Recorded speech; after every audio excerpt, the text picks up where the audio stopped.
నేను చెప్తున్నాను ఈరోజు, నేనే గనక యేసుక్రీస్తుని నమ్ముకొని ఉండకపోతే నా చేతుల్లో మీలాంటి వారు ఎంతో మంది బలైపోవలసి ఉండే.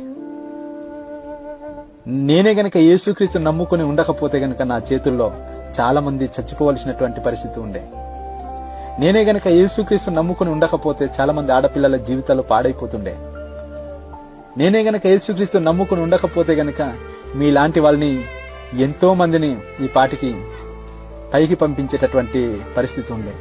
మిత్రులరా, నేను మంచోడినైతే కాను, దరిద్రులలో ప్రధానుడను, పాపులలో ప్రధానుడను, సైకోలో నెంబర్ 1 క్యాండిడేట్ నేనే. మా ప్రాంతం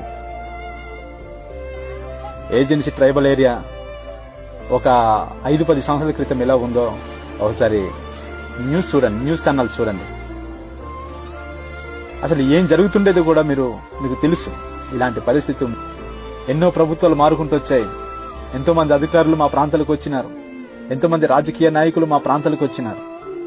మా ప్రాంతాలు మార్చబడలేదు, మా కుటుంబాలు మార్చబడలేదు, మా మనసులో శాంతి సమాధానాన్ని ఎవరూ నింపలేదు.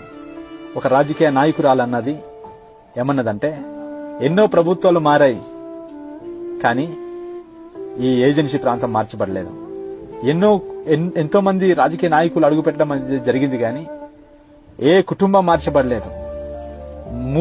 మూర్ఖత్వంతో కూడినటువంటి ఈ ప్రాంతాలు, రాక్షసులు లాంటి ఈ వ్యక్తిత్వాలు ఈరోజు కేవలం యేసుక్రీస్తుని నమ్ముకున్నటువంటి దేవుని సేవకులు వెళ్లి దేవుని సువార్తను ప్రకటించడం వల్లనే ఈ రోజు ఈ ప్రాంతాలన్నీ కూడా మార్చబడ్డాయి.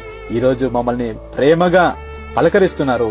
మేము వెళ్ళినప్పుడు చక్కగా మమ్మల్ని అభిమానిస్తూ మాట్లాడుతున్నారు, ప్రేమగా మాట్లాడుతున్నారు, చక్కగా చల్లని మంచినీళ్ళైనా ఇచ్చి మాట్లాడుతున్నారు. కానీ ఒకప్పుడు వాళ్ళ ముందు నిలబడి మాట్లాడడానికి కూడా మాకు ధైర్యం సరిపోయేది కాదు అని చెప్పి దేవుని సేవకులకు అభినందిస్తున్నారు ఈ ప్రాంతంలో ఉన్నటువంటి రాజకీయవేత్తలందరూ అందరూ కూడా.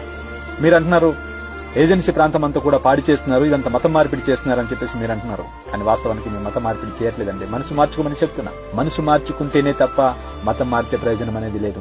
యేసుక్రీస్తు సత్య దేవుడు, ఆయన నిజమైనటువంటి దేవుడు, ఆయన ఎప్పటికీ సజీవుడు, ఆయన సజీవులకు దేవుడు, ఆయన మోక్ష మార్గానికి తీసుకెళ్లేటటువంటి దేవుడు. ఈరోజు నువ్వు నమ్మినా నమ్మకపోయినా, నువ్వు ఎన్ని విధాలుగా కామెంట్లు పెట్టినా, ఎన్ని విధాలుగా మమ్మల్ని ఇబ్బంది పెట్టి, మమ్మల్ని కృంగదీసి, మమ్మల్ని వెనకకి లాగేయాలని ప్రయత్నం నువ్వు చేసినా సరే గానీ యేసుక్రీస్తు నిజమైనటువంటి దేవుడు గనుక యేసుక్రీస్తు నిజమైన దేవుడనే మేము ప్రకటిస్తాం.